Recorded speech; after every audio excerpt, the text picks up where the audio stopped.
37/25 BNSS कलम 194 मधील मयूर संपत खुंटे यांचा दिनांक 26/11/2025 रोजी रात्री घरी गळफास घेऊन मृत्यू झाला आहे.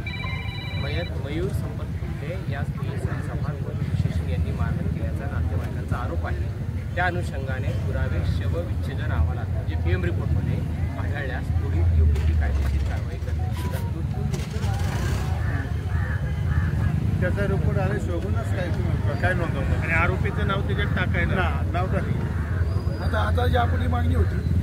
पण रिपोर्ट आल्याशिवाय रिपोर्ट उद्या सुसाईड केली सुसाईड केलंय त्यांनी पण मागं पण तुम्हाला हेच सांगतो रिपोर्ट आला ना तुमची जशी कंप्लेंट घेतील ना तर तुमच्या समोरच तुम्ही सांगणार ना की बाबा आमच्या समोर याला मारहाण झाली असं घडलंय. थोडं मागवा मोठा हे करा PM करू द्या आम्हाला त्यासाठीच कालपासून म्हणत होतो ना आम्ही. ठीक आहे काय हरकत नाही ते पत्र आम्ही देतो. तुम्ही म्हणलं नाव पाहिजे नाव टाका आणि तुमच्या सगळ्या अटी याच्यामध्ये मान्य करण्यात आलेल्या आहेत. आता माझे म्हणजे सगळं आपल्या म्हणण्यासारखं झालेलं आहे. आता सगळं म्हणण्यासारखं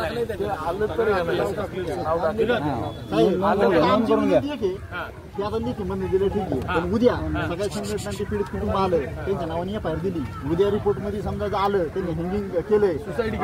कुठल्याही ग्रेव्हिटी इंजुरी नाही तरी त्यांची गुन्हा दाखल तुम्ही आपण शवविच्छेदन म्हणजेच PM रिपोर्टमधल्या सगळ्या डिटेलचा बारकाईने विचार करूनच निर्णय घेणार प्रत्येक बारकाईचा. हे पण तुम्ही जे म्हटलं ते पण कारण कसं एखाद्याची हॅरेसमेंट करून मी त्याला मारलंय ना म्हणजे कसं त्याच्यामध्ये दोन गोष्टी आहेत. एक तर जे प्रश्न म्हणजे आई वडिलांच्या तर्फे आता 2 दिवस त्यांना कारण आईची तर मानसिकता नाही तिला आत्ताशी कळलं की मुलगा गेला तर त्यांचं आई वडिलांचं साक्षीदार कारण ते सांगतात त्याला नियमाच्या जोडी गोष्टी आणि तुम्ही संघटना म्हणून एक वेगळं त्याच्याबद्दल लिहिल्या काय का आत्महत्या झाली पण आत्महत्याच प्रवृत्त केलं हे पण आपल्याला सांगा. आत्महत्याच प्रवृत्त झालं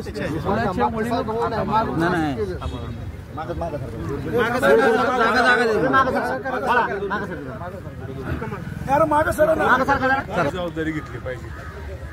आम्ही तुमच्या बरोबर आहे हे बाकी सांगतो. आम्ही तुम्ही भाऊ काल आहे ना काल 6 वाजल्यापासून हा खेळ चाललाय. 6 वाजल्यापासून काल सगळी पोरं इथं सगळी पब्लिक आहे ना 6 वाजल्यापासून 400-500 रुपये अख्खी रात्रभर घरी घेऊन गेलेलं नाहीये. ऐका ना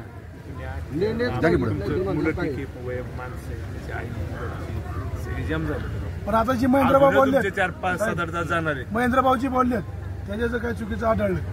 साहेब कसं पुढची शंका का गरजेचं आहे. उद्या मग तू समजा उद्या समजा काही नाही PM रिपोर्ट मध्ये आलं ना आत्महत्या दिसते. आत्महत्या आता तुम्ही काय म्हणले असं करा रिपोर्ट आला आत्महत्या त्याचं डिक्लेअर होईल बघा नाही बरोबर आणि मग त्याला पुढे फायदा राहील. पण तुमचा PM रिपोर्ट जर आला त्याच्या अंगावर जखमा आहे त्याला मारहाण झालेली आणि नंतर त्यांनी तो गुतन ना सगळ्या गोष्टी आणि त्यात तुमची साक्षर महत्वाची आहे. तुम्ही बरोबर त्यात तुम्ही साक्षर भाऊ मागचा PM रिपोर्ट आल्यानंतर सगळं काही ठीक होईल ती बरोबर आहे तुमचं. पण PM रिपोर्ट याच्या अगोदर आपण FIR नोंद करू शकत नाही का? मारहाण झाल्याची सर कालपासून आपण ह्या मुद्द्यावरती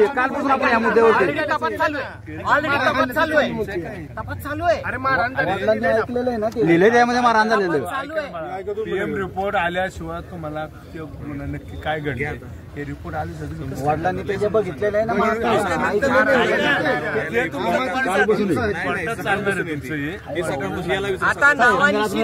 माझा प्रश्न फक्त एकच असा होता मी शंका अशी होती की जर आपली FIRच नाही त्यांच्या विरोधात तर मग त्यांचं निलंबित कुठल्या बेसवर केलेलं मी निलंबित ज्या रिपोर्टर लिहिले ते रिपोर्ट असा आहे की जर ज्याच्यावर तक्रार चौकशी मी केलेली आहे मी ते अहवाल पाठवला रात्री त्या अहवालाच्या आधाराची बदली केली आज निलंबित करायचं आपण रात्री होते त्यांना माहिती तुमच्या समोर मी केलं होतं त्यांनी त्याला पोलिसांना का बोलवलं बरोबर आहे. हा मुद्दा आहे ना या मुद्द्याच्या आधारे त्याची बदली केली आम्ही. त्याला पोलिसांना बोलायचा अधिकार नव्हता बरोबर आहे. या कारणाने मी रिपोर्ट पाठवला रात्री जे होते समोर त्यांना माहिती आहे 2 वाजता पाठवलं 2.5 तासाचा आदेश मी मागून घेतला आणि तुम्हाला वाचून दाखवतो मोबाईल जमा आणि आज आपल्याला मिळायचा विषय नाही ह्याला बोलवलं चुकीचं काम केलेलं हे सगळ्यांना जबरदस्तीने चुकीचं काम केलेलं आहे म्हणून त्याची बदली केली का नाही काम केलं करा ना तुम्ही या फारला काय प्रॉब्लेम आहे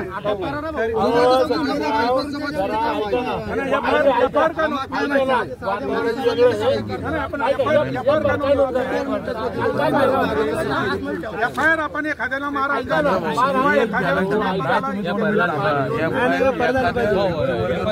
करायचं गुन्हा दाखल करा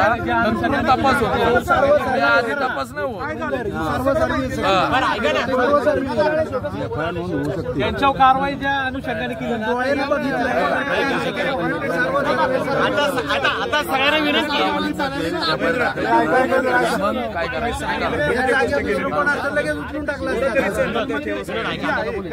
आता ऐका सगळ्यांना विनंती ऐका तुम्हाला पाहिजे ती तुमच्या मनासारखी झालेली कालपासून तुमच्या सगळं तुमच्या मनाप्रमाणे दिलेलं आहे सगळं तुमच्या मनाप्रमाणे केलं आता आमची विनंती आहे की थोडस आता त्या मृत आत्म्याला त्याला पण न्याय द्या ना आता तू विषय कसं आता त्याला पोस्टमॉर्टम झालं अंत्यविधीचा विषय झाला त्यांच्या कुटुंबाशी आम्ही बोललोच नाही नक्की काय करायचं त्यांचा विषय कुटुंबाचा मग ते अंत्यविधी करायला तयारच नाहीत ना त्यांचं म्हणणं गुन्हा दाखल पीएम तर करू अंत्यविधी नंतरचा विषय पीएम करून साहेब आपण किती वेळ ठेवणार त्यांचा तर आपण निर्णय घेतला पाहिजे ना घेऊ ना मग पीएम तर करू तुम्हाला कळणार कसे पीएम शिर होत असेल तसा पुरावा आहे पुरावा वीक होतो मिळायला पाहिजे ना पुरावा वीक होतोय काल मी या शब्दात तुम्ही मामा हे कुठे त्यांचे वडील कुठे मामा कुठे मामा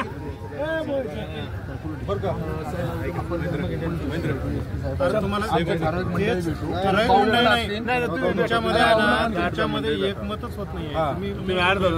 थोडं वेगवेगळं बोलत आहात बोलू नका जे काही कारवाई होईल ना कायदेशीर होईल तुम्ही असं प्रशासनाला प्रकरणात पण असा सवाल सुटलेला आहे आम्ही एवढं आंदोलन करून न्याय कुठंच भेटलेला नाही कसं आहे बदली होणार बदली होती त्यावेळेस कुठं बदली झाली काल 4 दिवस बदली बदली आणि तो परत आला नाही पाठीमागच्या प्रकरणात 7 दिवस त्याला कुठं पाठवला बदली झाली आणि परत आम्हाला चौकीला दिसले या टायमिंगला त्यांच्या कारवाई झाली असती आज बळी गेला नसता प्रशासनाने वचकच नाही बसली ना त्यांच्यावर आता काय करायचं आपण कुटुंबाशी बोलू जरा कुटुंबाशी मी तुम्हाला परत एकदा सांगतो जो कोणी गिल्टी असेल कायदेशीर कारवाई त्याच्यावर होणार आहे गिल्टी लोकांवर कायदेशीर कारवाई होणार आहे कायदेशीर प्रोसेसला फॉलो करावं लागेल तुम्हाला या प्रोसिजरनं जावं लागेल तुम्ही आता मनसुद्धा न्यायचं सूत्र आणि 3-4 तास लागतात आज पीएम करणं शक्य नाही आणि केवळ आपण सगळं ते हे करत असल्यामुळे कालपासून आतापर्यंत थांबलो नाही अदरवाईज आतापर्यंत पीएम होऊन सगळं झालं असतं आता रिपोर्ट मिळाला असता पीएमचा आपला कुटुंबाला अरे असं नाही ना तुम्ही बोलला तुम्ही आग्रह झाला की दुसरं काहीतरी बोलतो इथं दुसरा आग्रह झाला तिसरा काहीतरी कुटुंबाशी बोलतो ना करू नका तुम्ही करू नका ठीक आहे चला मग चला लगेच बोला चला वेळ लागाय चला कुठे चाललाय थांबा की आपली चर्चा करू पाहिजे इकडे कुठे चाललाय आपली चर्चा करू पाहिजे थांबा इकडे इकडे एका साईडला